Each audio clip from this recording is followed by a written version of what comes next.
नमस्कार and I welcome yours to Manoj Singh. Now recently आपने सुना होगा कि इजराइल और स्पेन के बीच में कुछ बड़ा चल रहा है।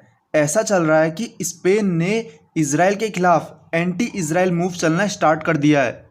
यहाँ पर आप द इकोनॉमिक टाइम्स का आर्टिकल देख सकते हैं। इन्होंने लिखा है Spain denies permission to dock ship carrying arms to Israel.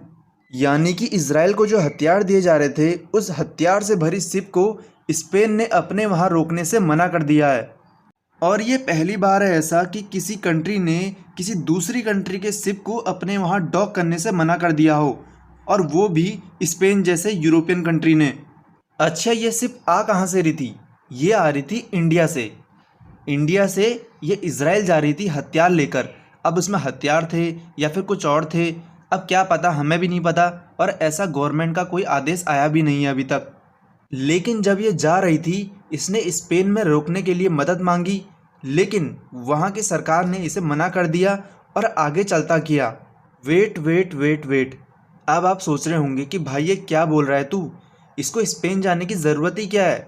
ये जब डायरेक्टली इंडिया से इजराइल जा सकती है तो ये स्पेन होते हुए क्यों जाएगी? तो ऐसा नहीं है यार भाइयों, ये इंडिया से इजराइल डायरेक्टली जा तो सकती है, लेकिन जो सुएज़ कैनाल वाला रास्ता है ना, उसमें ये वेपन्स लाना मना है, क्योंकि वो छोटा रास्ता है और अगर उसे कुछ होता है तो बाकी शिपमेंट पर भी असर पड़ेगा उसका। इसीलिए ये जो शिप है इंडिया के रास्ते तमिलनाडु में, ये तमिलनाडु से भरी शिप, और यहाँ के रास्ते ये पूरे अफ्रीका कॉन्टिनेंट को पार करते हुए स्पेन के रास्ते जा रही थी। लेकिन स्पेन ने इसे वहाँ रोकने ही नहीं दी गाड़ी, मतलब शिप रोकने नहीं दी वहाँ, और इसे वापस चलता किया। और उसके बाद जारी हुआ स्पेन के फॉरेन मिनिस्टर का आदेश।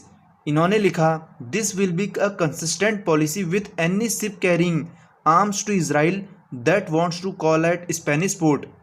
The foreign minister will systematically reject such stopover for one obvious reason. और उसके बाद इन्होंने एक चीज़ और लिखी कि the Middle East does not need any more weapons, it need more peace. अब यहाँ वेपन्स की ज़रूरत नहीं है, यहाँ पीस की ज़रूरत है, शांति की ज़रूरत है। इन्होंने ऐसा लिखा। ऐसा माना जाता है कि जो स्पेन के प्राइम मिनिस्टर है ना, वो बहुत बड़े सपोर्टर हैं किसके? फ़िलिस्तीन के। वो इजराइल को ख़त्म करना चाहते हैं और फ़िलिस्तीन को फिर से ऐसा देश मानना चाहते हैं। आपको पूरे यूरोप में सिंपल एक स्पेन ऐसा देश मिलेगा जो इस फ़िलिस्तीन का सपोर्टर है, वरना उसके अलावा फ्रांस हो गया, ये यूनाइटेड किंगडम हो गया, ये सब के सब इजराइल के सपोर्टर हैं। फाइनेंस मिनिस्टर की स्टेटमेंट के बाद इनके ट्रांसपोर्ट मिनिस्टर की स्टेटमेंट आई। इन्होंने कहा कि जो शिप यहाँ लैंड हो रहा था उसका नाम है मारियाने डैनिका, जिसने परमिशन मांगी थी कहाँ? कार्टेगेना में साउथ ईस्टर्न पोर्ट पर। कब? 21 मई को। और इसमें जब इनसे पूछा गया कि है क्या, तो इन्होंने बोला कि इसमें 27 टन ऑफ एक्सप्लोजिव मटेरियल है जो कि इंडिया के मद्रास से आ रहा था और इसे इजराइल के हाइफा फोर्ट पर जाना था। फिर इंडिया की शिप के बाद वहाँ एक और सिपाही जिसका नाम था बोरकम, जिसको उसी डॉक पर, कार्टेगेना के उसी डॉक पर खड़े रहना था, उसी डॉक पर परमिशन चाहिए थी रहने की। लेकिन इनसे भी पूछा गया कि इसमें क्या है, तो इन्होंने बोला कि इसमें वेपन्स हैं। प्रॉब्लम ये थी कि इनको भी रोक लिया गया। और क्यों रोका गया? इनका कहना था कि ये इजराइल के लिए नहीं बल्कि चेक रिपब्लिक के लिए वेपन ले जा रहे हैं। लेकिन जो स्पेन है वहाँ के ऑफिसरों ने ये माना कि ये चेक रिपब्लिक के लिए नहीं बल्कि इजराइल के लिए वेपन लेके जा रहे हैं, इसीलिए इस बोरकम नाम के जो वेसल्स है इसको रोका गया यहाँ पर। देखो, ये तो सभी को पता है कि ये वॉर छिड़ी किसकी वजह से, इजराइल हमास वॉर छिड़ी किसके वजह से? ये छिड़ी गाजा की वजह से। जो गाजा में आतंकवादी हैं उन्होंने इजराइल पर हमला कर दिया था, और अभी तक टोटल मिलाकर 1100 से ज़्यादा लोग, मोस्टली सिविलियंस है इसमें, वो मारे जा चुके हैं इजराइल के। और फिर इजराइल रिटेलिएशन तो करेगा ही। उसने भी 35,000 से ज़्यादा सिविलियन को वहाँ मार दिया है। कहाँ? गाज़ा में। अब जब 35,000 लोगों को मारा है तो इधर उधर कंट्रीज से तो थोड़ा सा रिएक्शन आएगा ही। उसी का असर है स्पेन का, जो ये रिएक्शन आपको दिख रहा है।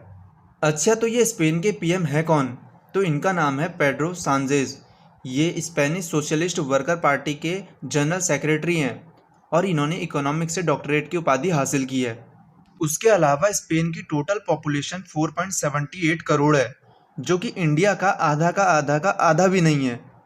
आप में से किसी को भी अगर टेक्स्ट बुक का पास खरीदना है, वो भी 12% डिस्काउंट पर, जिसमें आपको 70,000 से ज़्यादा मॉक टेस्ट, 17,000 से ज़्यादा previous year paper, unlimited practice pro question, unlimited pro live test और अनलिमिटेड री अटेम्प्ट करने को आपको मिलेगा। आपने करना क्या है, सिंपली टेक्स्ट बुक खोलना है, उसके होम में जाना है, आपको पास प्रो ऑप्शन दिखेगा। 365 दिन का होता है ये, 1 साल का। Monthly pass, yearly pass, lifetime pass, आप कुछ भी खरीद सकते हैं। जैसे हमने कोई पास खरीदा, ठीक है, यहाँ पर अप्लाई कूपन करा हमने कोई भी पास पे, और यहाँ पर जो मेरा कोड है वो है 29T0P4। वो कोड डालना है आपको सारे टेस्ट फ्री में मिल जाएंगे, जिसमें आप अनलिमिटेड री अटेम्प्ट कर सकते हैं। आप 1 महीने का खरीदिए या फिर 1 साल का खरीदिए या फिर 2 साल का खरीदिए। और अगर मेरी मानिए तो मैं आपको सलाह दूंगा कि 1 महीने वाला मत खरीदिए, 1 साल वाला खरीदना, जो कि टेक्स्ट बुक पास प्रो है। आपको उसके अंदर सब कुछ मिल जाएगा। तो आपको मेरी वीडियो अच्छी लगे तो लाइक करना, शेयर करना, सब्सक्राइब करना। Thank you, tata and bye bye.